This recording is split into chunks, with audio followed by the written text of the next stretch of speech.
Hi, it's Manny Bagga with the Bagga Team from Roller Page Malta.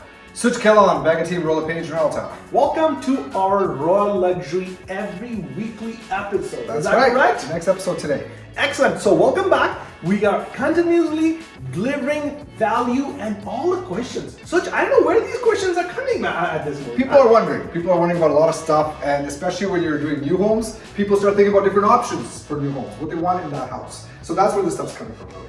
Fantastic. So what is the top question of this week? We are going to be discussed with the all audience. They are so anxious to find out that every week you guys come up with such a great topic, which is we never even thought about it. But this week, what is a great question we are going to be answering to the audience?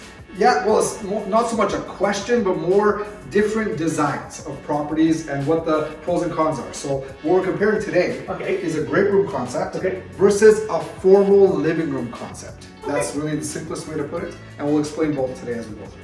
Fantastic. So all the audience are watching today. What we are going to explain in this episode that there's a lot of different kind of style homes are making, but we are only discussing two. One is a great room concept. One is a more formal living concept. That's correct. So formal living and great room. So we will talk about it. Give us a little bit of background. What is, first of all, great room concept is? Okay, so some of the basics will be the same between the two. Okay. So you're gonna have a kitchen, obviously. Okay. You're gonna have a dining room. Okay. Usually have a den on the main floor. Okay. Usually have a full bath on the main floor. Okay. Well, people want those in both those areas, both Okay. those types of layouts. Usually have a mudroom. Okay. But the great room is gonna open up into one large room that contains the living room, kitchen, and dining room all in one open space. Okay. The living room, formal living room on the other hand, is going to have a separate living room that's closer to the front of the property and a separate family room that's closer to the back of the property on the same main floor. Okay. So there's two separate living areas. Now, the great room is not missing the family room, but it's shifted upstairs in the form of a bonus room. That's the primary difference. Okay, so the audience are watching right now. I'm just simplifying what Such explained to me. So for example, if it's a formal living room concept, formal living room, you have a living room on the main floor. Yep. You have a main formal dining on the main floor. That's right. You do have a breakfast nook on the main floor. You have a family room on the main floor. You have a den/bedroom on the main floor. That's you have another full bathroom, kitchen, den. Yeah. So every single thing, all those things are on a main floor when you have, that's called a formal living concept. That's right. And then on flip side, great room concept, just like you showed that. So this show home you are in, where you are highlighting, that is based on great room concept. Absolutely, yes. Correct. So the great room concept on the main floor, you do have a great all living room, just like this. That's right. Right? And then what would you have? You have a kitchen and you have a dining. Okay. So on that side you have a dining room. So and then you do have a den on the main floor. That's right. So if you notice, this is all one big great room that contains all three of these. You got the living room, dining room, and the kitchen, and of course the hallways that lead to the den and the secondary kitchen there. But this is all one open space. Right. So this has become a more popular layout in the last 10-15 years or so. But the family room that's missing here, like we were going to say, is actually shifted upstairs in the form of a bonus room. So it still has those key components, but divided between the two properties. Fantastic. So just hold on right now, we will be showing you their family room. But the family room is not only on the main floor. The only difference, what I find out, that main floor is missing family room. That's right. But the family room shifted at the top floor. That's right, yes. But do you have the same square footage? You can have a 2,700 square feet a formal living room, 2,700 square feet a great room concept. But square footage does not go up and down, but just a matter of how they spec the whole home, that's changed. That's right. And if you're doing the formal living room concept in the same square footage, it's going to feel tighter. This feels a lot more open in the same square footage because it's one big, great open room. Okay, fantastic. Hopefully this will elaborate it and explain to you the difference between a formal living and great room. So that's number one. We wanted to go a little bit more deep. Yeah. Okay, so we wanted to know if you can explain to the audience, hey, what is the two pros for each style? Okay. So two pros for the formal living room style, two pros for great room concept, and two cons. So as you know that every single thing comes with kind of cons. So there is no always 100% set schedule. schedule to Of that, course. right? Yeah. Okay, so let's start with right now as a formal living. Okay. Give us two benefits for formal living. Well, in my opinion, I think, well, first of all, Royal Luxury Homes, we build both of them. We build those layouts and any other layout you can imagine. We're fully custom built, number one. But returning back to the formal living room concept, it really comes down to, I think, the family structure. Okay. So if there's an extended family, okay, if there's multiple generational family, okay, then the formal living room concept makes sense because it divides up and provides areas that different groups can meet in and sit down and host get-togethers or have separate guests coming over. It provides that separation, and that can be very powerful if you have an extended family. Also, there's one area that's formal that's always prepared. It's always ready to host because otherwise it's not used. It's used for hosting primarily, like a formal living room in the front. Correct. And then you don't have to clean it. It's always ready. Or a formal dining room, it's always set.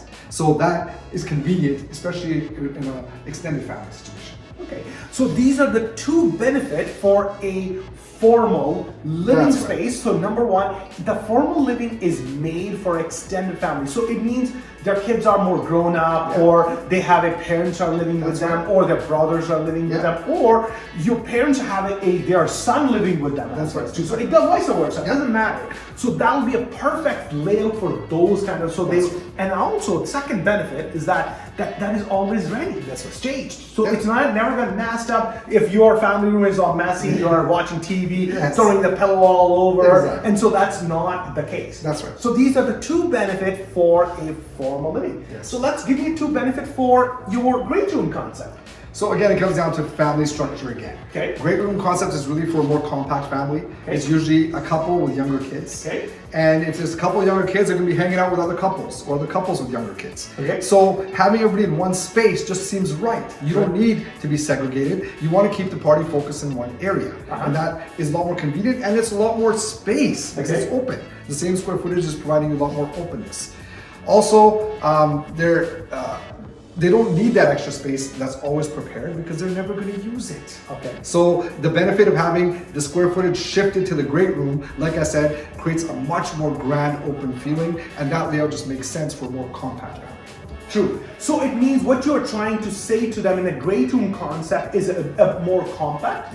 But those people, which when they are starting, their kids are small, younger, but they wanted to stay all together in one place, so they feel more family. That's right. Together. It's more cozy. It's more cozy, right? More cozy. Cozy, especially when we are going to compare with some of the concept of informal living. That's right. So the two benefits for a great room concept, number one is a very compact, and it's a very, compact means not the compact is very small, but it does have a lot of space. Yes. But on the same token, that you have a space where you can keep an eye on kids, that if your kids are watching TV, or you have a company over, then you can hang out with them, and then you can definitely enjoy more time with them. 100%. Okay, so that's the two benefit of those things. So now, as you mentioned that every concept has a con. Yes. So we already discussed that what is a layout, what is the style of those things are coming, what is the difference between the, formal living and great room concept, and what is the two benefit of each. What is the con? So by the way, before we can start the con, so this is the main bonus room, is that correct? That's right. So this would be considered the family room that's been moved upstairs. Wow. In the great room concept. I'm very impressed. So like you said, families can hang out, watch TV, make a mess, and that stays on the second floor. Oh wow. So the main floor is wide open as a great room, and then this would become the bonus room, which is like the family room of this. Very spacious, man. Like this is all overlooking from here to down. That's right. And then so you have a lot of space. You have a couch. You can put up a nice TV on that side, and then it's a beautifully placed. And on the same token, if somebody wants to put a TV in here, kids are watching here, then you have a full tray ceiling speaker system and TV. So this is called bonus room. Yeah. Okay, so the audience are watching right now, so what you might see the view inside. So that's your bonus room. Bonus room, sometimes it'll be at the front or the middle or the back. Design can be changed, but the concept never changes.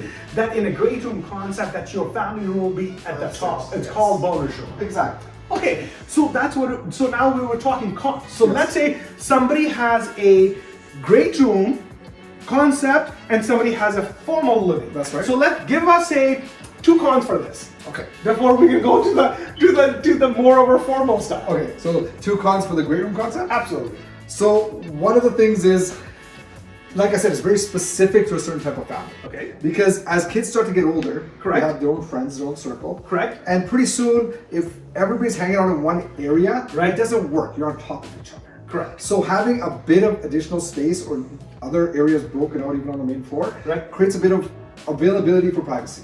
Correct. So a lot of people find that aside from couples and young kids, when the kids get a little bit older, you need to have that formal space or separation, which otherwise becomes annoying. And people are on top of each other.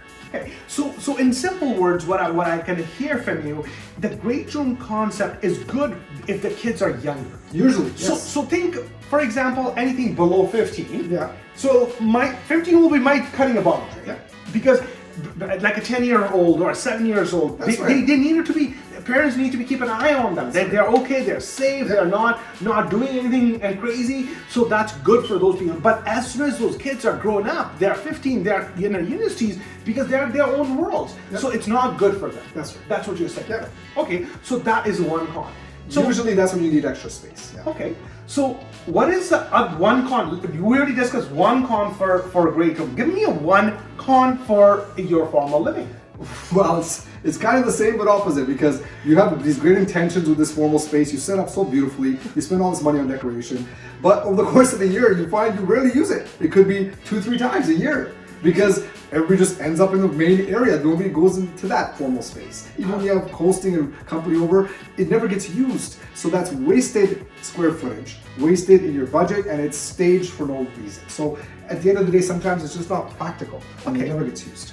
For the audience are watching right now, so this is the con. Don't take us wrong that we are not criticizing that you have a formal living and we're telling them, but hey, that's an audience just only prediction that hey, if you have a more space, fine. I saw that such in some like 3,000-4,000 square feet home. They're decorated so nicely. Yes. They spend the most money in your living room. They're most expensive. They have a formal dining. Their chinaware, their cushions, you name it, it does have it. But they hardly been used. Yes, we actually had family friends very close to us growing up, Okay. who had a formal living room, Okay. and we were guests over, but we couldn't even use it. It was just literally for show. Okay, Nobody was allowed to use it. So it's nice to have, but sometimes if it gets used practically within the budget and square footage, it's something you have to decide for yourself. Okay, so now we got the one con for the formal living, one con for the great room concept. Give us a one more cons so we can wrap up the whole concept. To make if the square footage is the same, Okay. then obviously the great room is going to feel much more open and much more spacious. Okay. So for the formal living room, if you want to have that same type of spaciousness, Right. you're going to have to increase the square footage. Okay. So that formal space on the main floor is going to cost you roughly 15-20% additional space Wow. and additional price. So it's going to cost more. And on the flip side, same thing with the great room, is you're going to save that money. So that's going to be 15-20% less because the smaller square footage is going to feel more open. Okay, so the audience are watching, so the biggest, I can say, con for the both, the square footage could be the same. It doesn't matter if you have a 2,500, 2,700, or 3,000 versus 3,000. You have a 3,000 square feet great room concept and you have a 3,000 square feet formal living, but the formal living is gonna cost more, and then the great room concept gonna cost less. So obviously it depends on your budget. Yeah, right? and that's the main floor. But on the second floor, the formal living room concept is going to create more space for the bedrooms because usually there isn't a bonus room. And here on the great room concept, the bonus room took some space, so the bedrooms will get a little bit smaller. So you got to decide based on your family needs what makes the most sense. They both have pros and cons. Okay, so my last question. Yeah. All audience people ask. We compare the difference between great room concept and your formal living concept. If you built a home today, say such you have ability to build a home, Yeah. which one you will pick? Would you pick great room or would you pick formal living? Because I have young kids. I have young crazy kids. Yeah. So we need to have as little additional space as possible. We need to keep them all in one space. So I would pick definitely the great room concept. I would like to host on the main floor, keep it wide open space, have an upstairs bonus room that can be messy, that can be a kids zone, that they can do whatever they want with, and downstairs keep it fairly clean and keep it open for parties and get-togethers. That's my personal choice based on my family. Fantastic. No, I totally respect your opinion. I'm opposite. My kids are grown up and then they're just like adults. But I don't like great room concept. Yeah. I love more of a formal living because it's just like you said that. You know, it depends on how's your family dynamics are. My kids are grown up. I want to have a formal living and formal family where I can spend time with my kids and everything. But hey, perfect, great information. I really appreciate it for everything. Hopefully all the audience, people that are watching, they can answer those questions. Say, hey, what is the difference between formal living and great room concept? Yeah. Hopefully this will clarify to you, especially the people that are not in Edmonton, the people that are from outside in Toronto. Okay, so those people that are benefit to them. But I wanted to say thank you so much for your questions.